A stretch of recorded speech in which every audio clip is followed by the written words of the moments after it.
Before I get to today's interview, I just wanted to give a big thank you to Charles Innes and his wife Carolyn. They run Mystic Books and right next to it, the Wisdom Tea Shop. And over the past couple of months, Charles has been inviting me to come and interview some awesome people for Paranormal Matters. And we've been calling them Spilling Wisdom Tea. So you'll hear there's a different music that's actually composed by Charles when I do interviews from Mystic Books. And when I sat down to interview Julie Lumos, who you'll see in a few minutes, I had no idea who she was beforehand. And she had no idea who I was. She's from Montreal. She happened to be in town for like a day and she had just met Charles. So we sat down and it could have been a really awkward situation. I didn't know who she was. She didn't know who I am. But what Charles and Carolyn did was they brought out these totally awesome snacks. It wasn't expected, but I get it. You know, they're testing their different menu items and they served us halva, which is this amazing, almost like sesame nougat.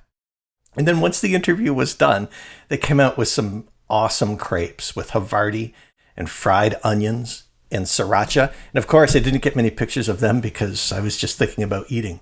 So I just wanted to give a big shout out to say thank you to Charles and Carolyn, and thank you to Julie, a new friend.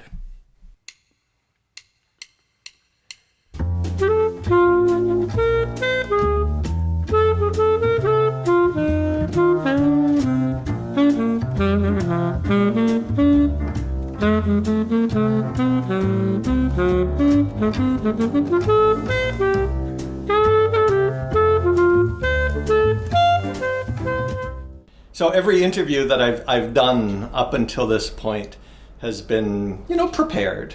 I know something about the person I'm going to be speaking with, but that doesn't happen to be the case now. Yeah. And I'm joined by Julie. Julie, could you please introduce yourself? Well, I'm Julie. I'm a tarot reader. I'm now Canadian, but I'm French from France. I've been living here for 8 years, but I live in Montreal. And this is your first time coming to London. What brought you to London? Well, there was this event called the Daughters of the Black Moon. It's a market, a witchy market. And I've started doing some markets this year. I think that this one is my third. And actually, the truth is, I do a lot of tarot readings for myself, a lot of oracle readings for myself. And I've been told to just get out of my comfort zone and get out of Montreal and find people outside. And so I saw this post on Instagram about this very appealing event. So I thought, okay, it may not make sense financially speaking because it's pretty far and I had to book the Airbnb and pay for the space at the event. And also I got a crystal ball reading with a friend to just make sure if I should go or should not. And yeah, I've been pushed to go. So that's why exactly I went. Yes, and so it's kind of similar to the type of, maybe not impulsive, but perhaps decisions that I might make that don't, on the surface, don't make much sense. But exactly. And then when you arrive,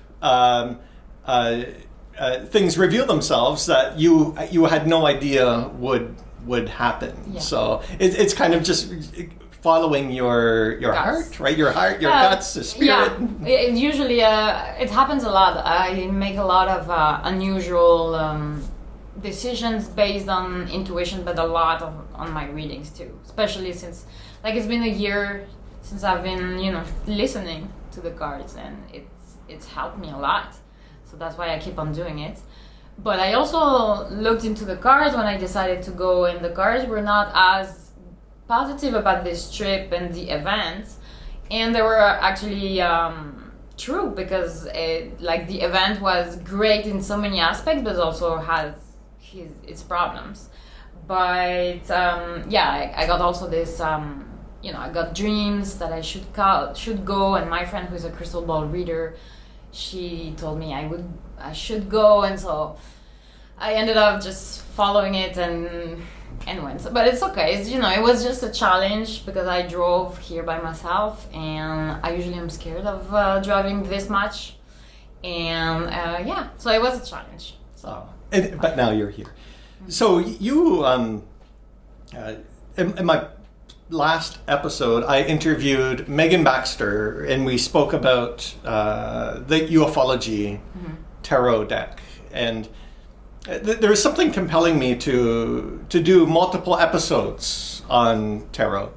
And one of the things that I discovered when I interviewed Megan was I went into a very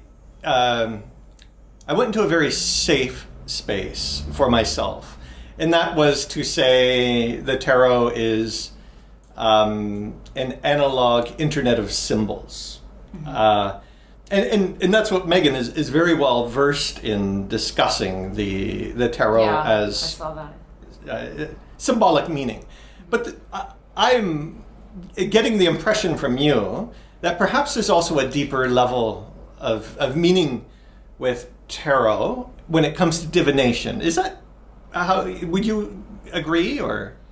Yeah, well, I think it's an extremely helpful tool. And it's not, it's not only about predictions. It's a lot. It's guidance mostly.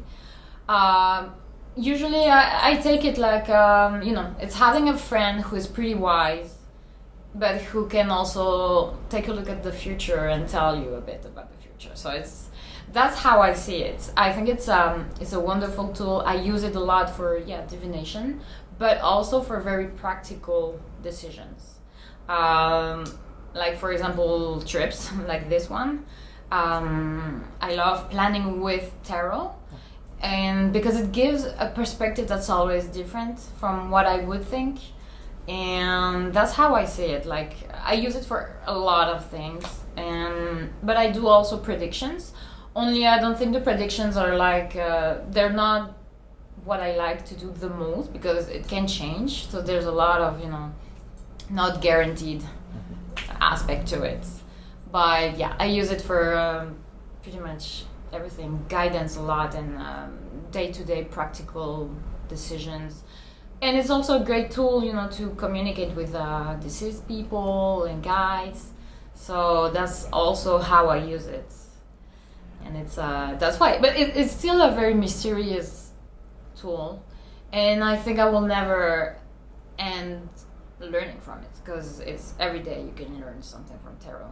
And the best part is, if you talk to a tarot reader, it's nice to know their view on specific cards, because you can learn always from someone. Okay. That's what I love about this tool. So you had just sort of peeled back that layer that I was wondering if you were going to do so, by spirit communication. Can you speak a bit more about that? Because and this is so. I had often had notions of tarot as being facilitating that level of communication, and for me, I was raised in the Catholic Church, so that would have been taboo, right? You don't do that. Yeah. But can you give some dimension to that? What does that mean to use this divination deck tarot for spirit communication? I think it facilitates. The thing is, I'm not an expert. Like, I'm not a professional medium. I know I just have this ability that I just need to develop and really work on. And I'm not there yet. I do use also an oracle for that. But I have asked questions about the deceased loved one for people in front of me and use tarot. It's just, I would read a bit different, because it's when I read cards for like the week ahead, it's not exactly the same as reading for a deceased person. But it's hard, like there's no rule to it, so it's I think it's more challenging when it comes to deceased people, because it's a lot about the symbols, and it can be a bit difficult. I think the best is to ask questions, and the problem is a lot of people come with no questions, and the more general the question, the more general the answer, especially with spirits, I guess. But did I answer? No, yes, no. I'm very Sorry. curious. I'm very curious what the different perspectives. Well, yeah, I use it for questions like how is this person feeling now, or what happened before he died. But I haven't done that a lot, but it does facilitate, because sometimes it can give me some very precious or specific information that I could not see with an oracle or just by visions, because sometimes I'm a bit limited with mediumship when it comes to my practice. And perhaps that's something that is being cultivated, right? You're working on that, Yeah. and with the help of the deck, Of the what? the tarot. Yeah. I use my oracle especially because it's like it grounds me and it doesn't scare me. But yeah, it's something I need to still develop. Like I've been doing this not for so long, and there's so much to learn. But mediumship is definitely something I want to do. But I don't want to do it. It's just that you need to be to protect yourself and know where you're going. You know. But tarot has been helpful, so you can use it for that. And I imagine it's. Oh, sorry. Yeah, you go ahead. You know, I also used it to talk to my house, and you can do that. Because you know you can think that you live in a house and the house has some spirit. Like the way you can see a house is like it protects you, or it's there's some magic in the house. I don't know. It depends on how you love your house and how you take care of it. But you can interview the house through tarot. So I think it's pretty much limitless. Okay, so this is something that's right up my alley. Can I get you some tea first? I think I already. Oh, okay. Yeah. So Charles made us, and his wife Carolyn Did the tea? Yeah. made us some lovely tea. Yeah. What did you say it was? I think it's chai. Okay. Chai masala. It's very tasty. So houses and architecture, and I would say this building itself has a very long history to it, and but at the same time, so my very first interview was with Susan Demeter, which I was sharing with you before the interview. And she was sharing a story of when she was a child in Toronto, and they were viewing a new home that her parents were going to purchase when she was maybe 5 or 6, and it was a newly built home, and she saw this little man who nobody else could see standing in the corner, just kind of staring at her in one of the rooms. So when you say that you can communicate with your home, it doesn't necessarily have to be an old home. It could be a new home, or it could be... Definitely. Yeah, I asked several questions that were very different to my house. Like I asked if there was a spirit, because I had the impression that there was a spirit. And the answer I got is that there was one, but he had left. That's something I got. But then I asked something very different, like how did the house feel about a specific room where I had a lot of... everything was disorganized. There was a bed, but also there's my treadmill, and there was a lot of boxes and stuff I needed to clean. And I just asked out of curiosity about this room, and it said that there was conflicting energy, which was true, because I had a treadmill, but also disorder, and a bed. And a bed and treadmill don't really match, because it's a room supposed to be where you're supposed to be, to rest. But then there's something that is the contrary of rest, which is the treadmill. So I found it super interesting, and I did that a month ago, and I think it really opened the door. Like, I really realized that how helpful it can be. Yeah. I love tarot. Wow. So you were using tarot to assist you with this process of communicating with your house? Yeah. Okay. Mm-hmm. It has me wondering if 200 years ago, the book I'm writing is about a haunting, and there were there were some deeply troubling stories about what was happening, not just in one home, but brought multiple homes in the community. And again, these were homes that were, newly built, right? 200 years ago, you're not going to find century homes. And one person had written, this was in the 1980s, a story that was passed down through the family that the house would burn to the ground and they would escape with their lives, and they would return the next day to find the home there. Okay. That was a dream, or no? This was, and this happened multiple times, where their whole sense of well-being and their whole sense of sanity was so eroded that they would experience something as devastating as their house being destroyed, and them escaping, and then looking the next day and it's there as if nothing had happened. So, but what happened then? I don't know, and so that's part of the mystery of terror, and of having the whole resolution of yourself taken away, and any self-determination or sovereignty that you have within yourself and within your home just going out the window and going up in flames, and then, oh, it's here the next day. So what happened? I don't know. But these are some of the stories of people experiencing these events. So in this place? Yes, not this place that we're in, no. But 200 years ago. So when we talk about homes, I'm really interested. And so I'm really interested when you say that you communicate with your home. Yeah, you can. Through tarot. Yeah. So that, as I said, that's right up my street, because I find that fascinating, the relationships that people have to their homes. Oh, yeah, okay. So you can say a home has a certain sanctity to it. Yeah. Like there's a sacredness to it. Yeah.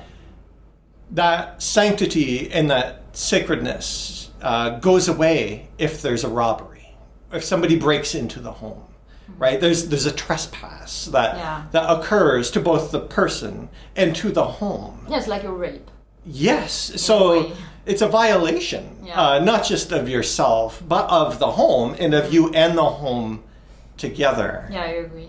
Yes. So that might have been a distraction, but you're speaking to things that are of interest to me. But I'm curious, if we can go back to tarot, do you have a particular deck that is your favorite? I use also a lot of oracles, so yeah, I do have a lot of favorite, but I use mostly Rider-Waite. Mm-hmm. And I have my favorite deck, which is the one I've been studying tarot with, and I started reading for people, so I have this link, because you can build a relationship with your tarot. Well, not so much a relationship, I would say it's more like a link, or something more spiritual connection. Sorry. Can I see your deck? Sure. Well, it's a bit messy, this deck, because actually I've used it for learning, so there's a lot of writings on it. Oh, there you go. That you have the Hanged Man right there. Yeah, I hate that card. Gosh. Did you want to draw one, like pull one, and then just offer a thought? Oh, sure. Yeah, why not?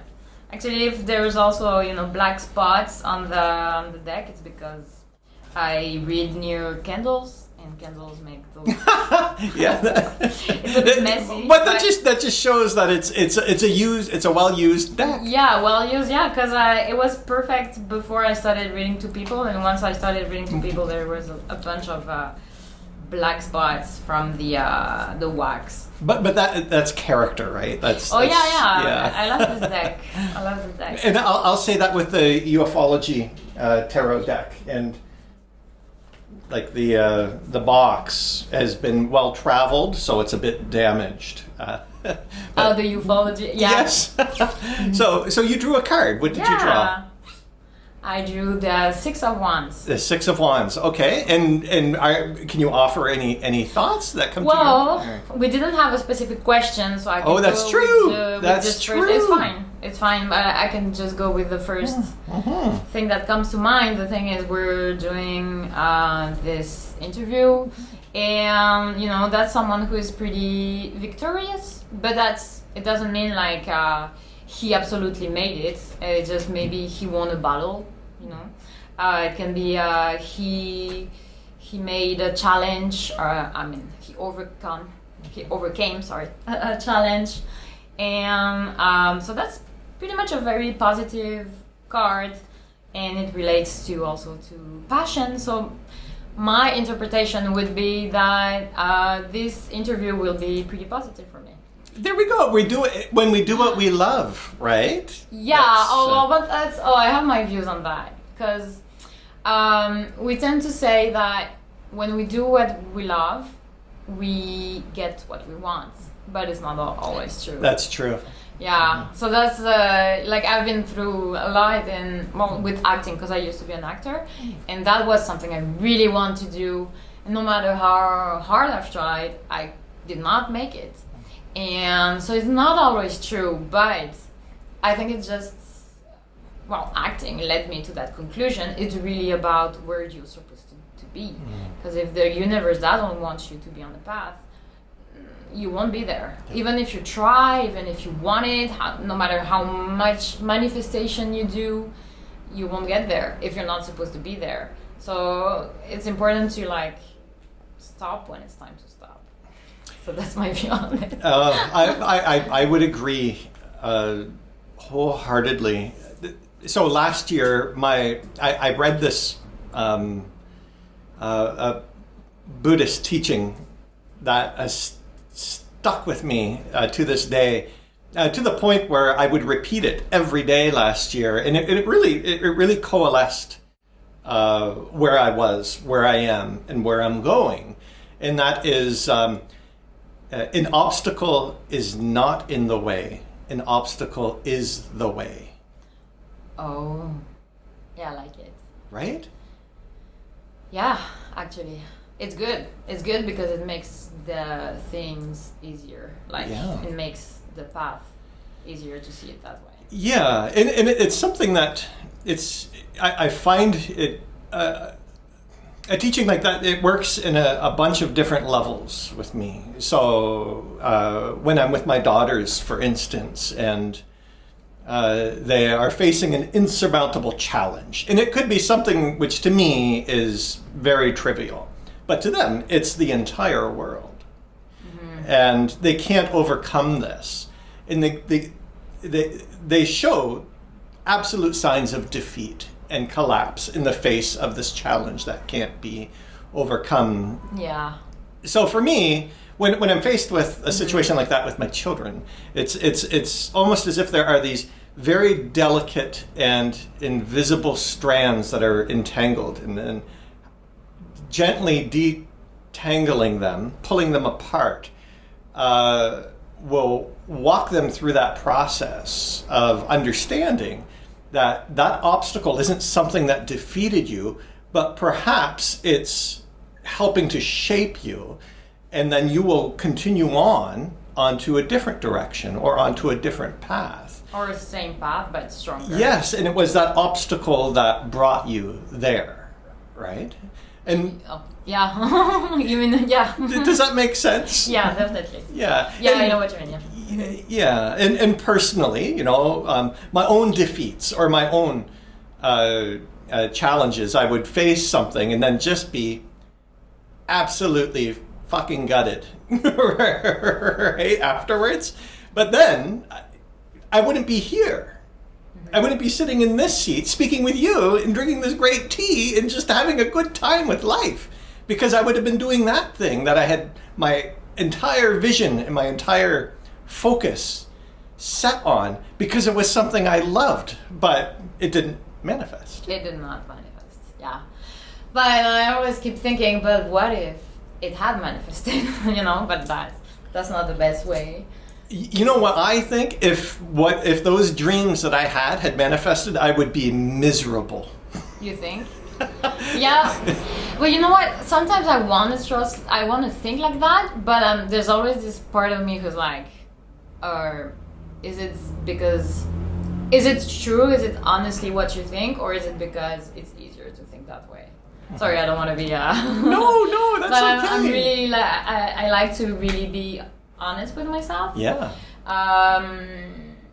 I know for sure that I personally wouldn't have been very happy with a lot of things regarding acting, but well, actually, the funny thing about acting is that acting brought me to tarot, because when you act, depending on how you act, are you a technical actor or are you a intuitive actor? Actually, when you're on the scene and when you really have a connection with the character, and if the character is well written, it's like you leave control, you let go of control, so you're no longer, and you leave room for the character. And so that's like mediumship. It's exactly like when you feel things, like during a reading, for example, you feel things that do not belong to you. And that's how acting brought me to that, because that's the thing I love the most, is this feeling of feeling stuff that are not mine. I don't know why I love it so much, but I just love it. I find it fascinating. So yeah, I think there's always, on every experience, it's true that obstacles can be there for a reason. And you know, I love to read or listen to esoteric stuff, spiritual stuff, and I know there's a lot of people always saying that, oh, there's an obstacle, it was meant to be. But I don't like to be fake positive or anything. Like, I really like to be to think about what is actually the truth. But from my experience now, I'm sure that some obstacles are here for something, you know, for a reason. But I really wanted to be sure instead of just believing. Yeah, I don't know if I make sense. No, you do. You make a lot of sense, and I think one of the things that you're pointing out is what can become toxic positivity. Yeah. Which be realistic, right? A situation that you might have been in, an obstacle that you might have been facing, could have led to this situation that you're in now, which is positive, but that doesn't detract from it being a horrible experience, a horrible obstacle that you faced. Exactly. And I have to also keep that in mind, going back to the comparison of my daughters, where I would never want to diminish the challenges that they face. Yeah, but again, it's super important, I think, to, you know, do not diminish, but do not be a victim, ever. Mm-hmm. And that's where the line is very thin, because sometimes you can have so many disempowering thoughts, and which make you a victim, and you lose your power over the situation, and that's very tricky. Because it's important to not diminish, because otherwise you feel bad because you haven't addressed the problem. So you need to address the problem, but you can't dwell on it too much. Yeah. Oh, this is interesting. So this actually brings me back to the house. Okay, I love houses.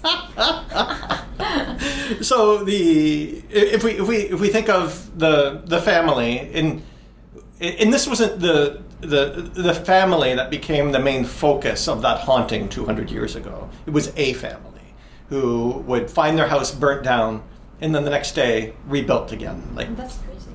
Yeah, that's... Wow. Yeah. So, what challenges were they facing in their lives as a family, as individuals, and as a community to get to the point where the sound of thunderous carriages could be heard riding over rooftops at night, to balls of light that would float through the house in the appearance of dozens of guests? So they were not the only ones seeing it. No, this was I like to think that events like this are psychologically and sociologically contagious. But is it like a group? Is it called group hysteria?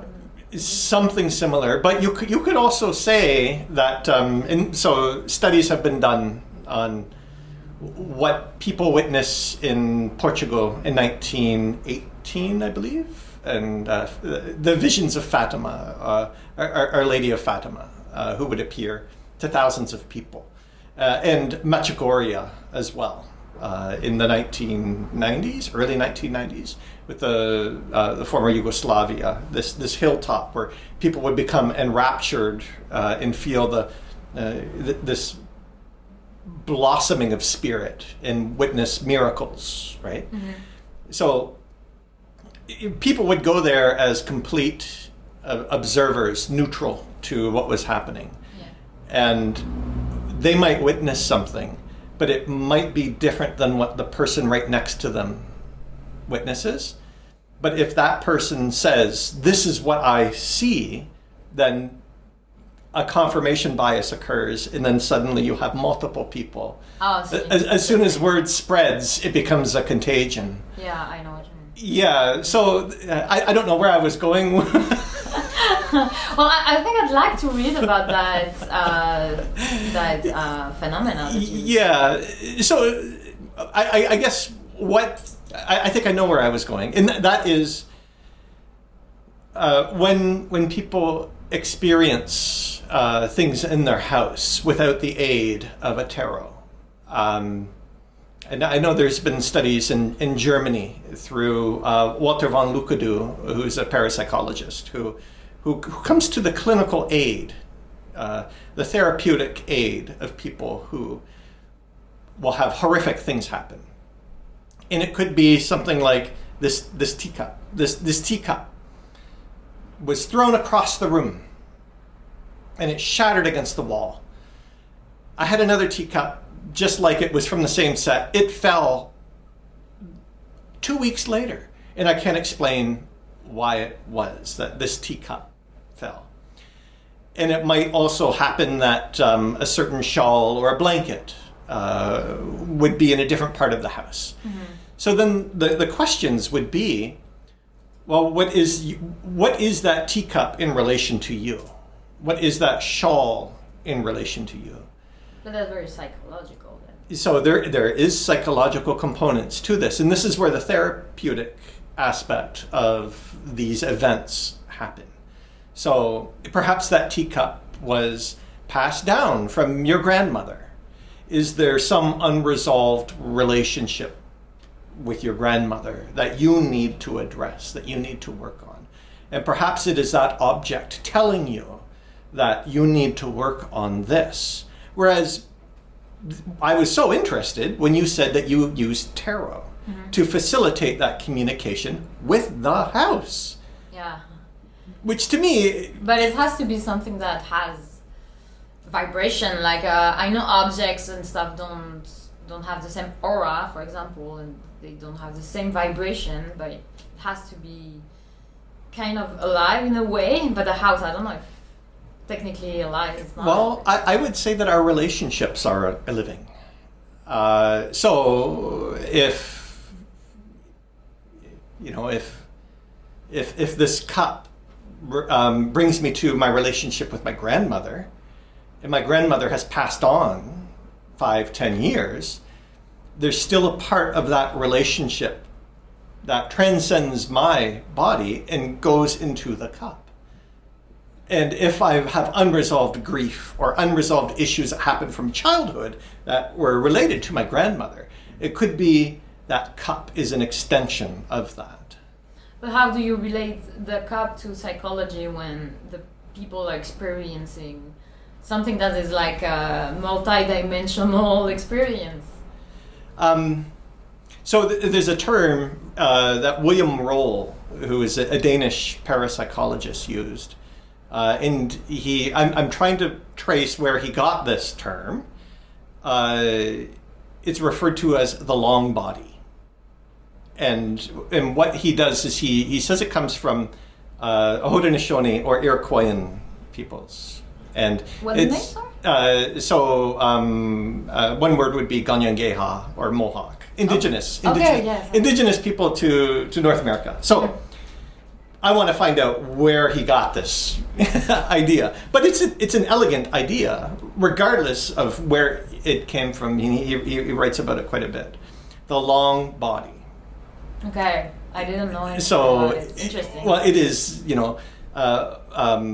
the body of the human does not end at the fingertips, but there's an invisible appendage that extends from me to you, and extends from me to my parents, to me to my spouse, to my children, to my dog, to my house, to the community that I live in, to the stories that I was told as a child and stories that I tell now.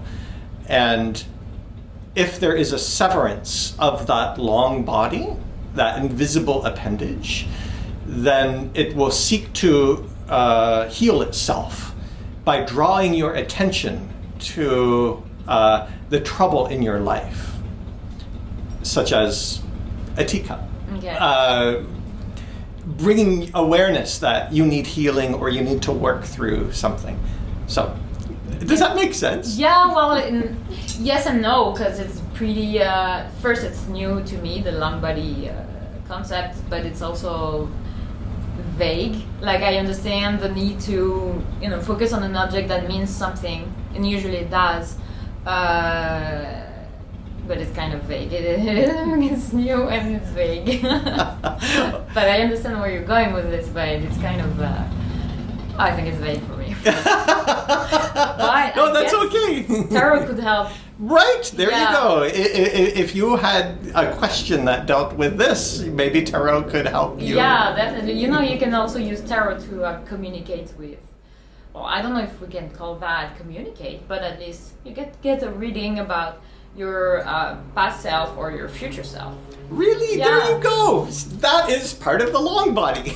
Yeah, well, that's One why might I'm say. thinking. Maybe I'm just not used to your terms and I have my own terms. Yes. Yeah. And Can you tell me about that? How would you communicate with your past and future I self? think it's just a matter of questioning the cards. Like, you just focus on the question in, I don't know, let's pick a question like, what is my future self advice regarding my current situation? That could be something. Well, and I haven't done it personally, but I do a lot of YouTube pick a card. I'm always on YouTube pick a card readings and getting my guidance and stuff. And there's a lot of readers who do that. What does this mean, YouTube pick a card? Well, on YouTube, you can do readings on YouTube, but it's general readings. Mm-hmm. But you can do pick a card, which means you can have several piles of cards. And you, as the viewer, you just need to follow your intuition to pick the right pile. It's usually a bit general, but you can get very spot-on messages, and it's freaky because it's crazy. Sometimes it's crazy because it's like so spot-on. But the person is talking to thousands of people, and you're like, how does it work? But do you do this? I haven't done. I'm thinking about doing some YouTube pick a card. I've tried, but it was a lot of work, and it was at the beginning, and I was not as confident with my cards to start doing this because it requires a lot of you have to be able to talk about the cards and not just shut up and think. And so, well, you can do that if you do some editing, but you need to be very fluid, Yes. And finding the words, and so the language in that matter is very important because for me in English sometimes I have to double think. But that's something you can do easily, not easily, I don't know. It's more, do you like it or not? But there's so many readers who do that, and I've gotten the best guidances through those YouTube picker cards. Really? And yeah, they do this past life or past life. They can do past life. I don't know why I was talking about it, but they do the future, your future self. has a letter for you or has something to tell you, and you get some crazy stuff. I imagine. And I've started doing that for me. Like sometimes I'm like, it's crazy because of those pico cards, I've been like doing stuff and thinking to my past life and sending messages to my not past life, sorry, past me. I've been sending myself messages in the ether and maybe hoping it will reach me, but I think it does in some way. It's just I have no notions whatsoever of how it works because it's so maybe scientific or technical. I don't know, and sometimes I'm like, I'd rather not think about how it works and rather focus that on the result of what I want, because it's been so helpful for me that I think it just works. It's just I don't know how. That's scientist's job, not mine. Yeah. So, do you have a favorite card? Yeah, I have several that I like, but I really like the Hermit. Really? And why do you like the Hermit? Because it's a phase I go through a lot, and I think it represents for me a very nourishing phase where I can study new things and read. Yes. And I've been through that Hermit card while I was learning tarot and other divination stuff, and all the time and energy I've spent on learning everything that's related to divination. It was in this phase, and I think it's very important because it's also a phase that is not easy because you need to confront stuff from your past. The Hermit looks at the past on the card, so it's also related to your past. So what went wrong, what you could do better. It's a lot of personal development. For me, it represents that. And he has the lantern. It's like the light and the shadows, or I love it. And he's like a mage. The name is a mage, or he's like he makes me think of Gandalf sometimes. So there's yes, a lot of wisdom to this card. That's why I love it. Can I share my favorite with you? Sure. The Temperance card. I can't stand this card. Tell me, what do you think about this card? So, okay. The first time I sat down with Megan was here at Mystic Books, and she drew the Temperance card just for me, and I thought, oh, that's interesting.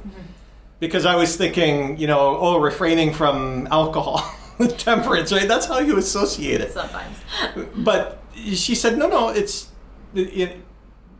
I guess conditioning or refraining from vice might be a part of it, but it's really about tempering. Yeah.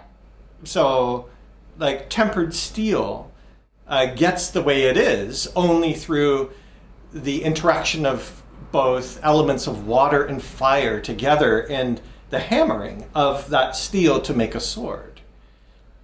Interesting. So I like that idea of how do you temper yourself? How do you temper your spirit? How do you temper your soul so that you can become the instrument that you want to be? So I really liked that idea. I like your view on this card. Maybe I'm gonna like this card a bit better and think about it. See, right? That's what I love. I love sharing views on cards. Yes. Because you get a lot of information by just sharing with people. Absolutely. So that really drew me because it drew me to it because I was thinking, how many times in my life was I ill-tempered and dealt with a situation impulsively as a blunt instrument, as opposed to being as effective as I can be. It's a matter of balance, right? Yes. Yeah. And that's why you like this. Okay. Yeah, that's why I like the card. And what other card do you like? Oh, I would say after my interview with Megan last week, I really like the Moon card. Which I heard her talk about it. So I just wish I could spend all my time hanging out with you tarot readers, because I learn so much just from being in your presence and learning about the archetypes, the cultural archetypes, and how that has bearing on your psychology and where you are and where you're going. So I'm absolutely dazzled that you use tarot to speak with your house, for instance. That astounds me, and it's going to stick with me for a while. Yeah, I think I can even help you. I can do a reading with you for your house. And everything is, the most important thing is the questions. Yes. You need to think about the questions. It's like talking to someone, like let's say you talk to a wise person, the wisest person you're gonna meet. You need to ask the right questions to help yourself or find out what this person knows. So you could find we could think about questions about for your house. And you know what's interesting is so when I started the podcast, I was very strict with all the questions that I asked. Oh yeah. And then a part of me, like, that brought me here was like, Charles was like, I'm not going to tell you anything. You're just going to come and you're going to just sit and have a conversation with someone. Oh yeah, he did that to you. Well, me too. I was like, okay, while I'm there, why not try? Which is fun to me too, because I think that's sometimes having an organic interaction is good, right? It's like there's no planning. You just sit for tea and you talk about stuff. Yeah, especially if it's tarot. I love it. Yes, and so we will come up with questions, and maybe. So you're heading back to Montreal. Yeah. Tomorrow. Yeah. One of the things I'm always excited about is the possibility of having people return as guests. Maybe we can plan something. Oh yeah, I would love that. Yeah, I would. But actually, I've been offered to come back. Oh, good. Do you know the Seven Sisters boutique? No, I'm not familiar. It's an amazing store here. I just discovered it 2 days ago. It's so beautiful, and she offered me to be a reader at her. There's a Samhain market. Oh, good. Yeah, I may come back for that. So good, and that will be in October. So you come back in October. That would be great. And then we can have a follow-up discussion, and we'll come up with some questions. And what we can do is we can have the camera over top so that we can actually see the draws as they're happening. Oh yeah, for the house, yeah, absolutely. Mm-hmm. Yeah, and actually some of the questions we can think about, to give you a guideline, is I've got a great idea. Okay, how about we do, this might freak you out though. Okay. We do a reading for the haunting 200 years ago. Oh yeah. In the houses, Well, do you have information about this? Oh yes. Okay, because I need to have to read about it just to understand better. Oh yes. So I've published on it. Okay. And I'm writing a book about it at the moment, but and I'm producing a special edition of a journal. And one of the articles is of a school teacher who was arrested for pretending to practice witchcraft. So there's witchcraft involved, and there's a shapeshifter, and there's consulting a moon's. Okay, anyway. I want to read about it now. Yeah, because I need to understand it better. I want to read about it, and yes, you can definitely ask Tarot to have a little more information. Well, actually, you know what? You can also ask Tarot for a lot of things, like politics or games. Who's going to be the winner and stuff. Oh, really? But I find it harder because you need to have knowledge, which I don't for games, for example, but you need to have a bit of, the context a bit. Yeah. And sometimes I think there can be prediction, but there can be errors because there's so much at stake, so many variables. I don't know. Variables, yeah. Yes. So sometimes it looks like it's gonna happen, but it doesn't. So, but still, it's very interesting to just try. Very good. Yeah, but I would love to do this reading for you. Okay.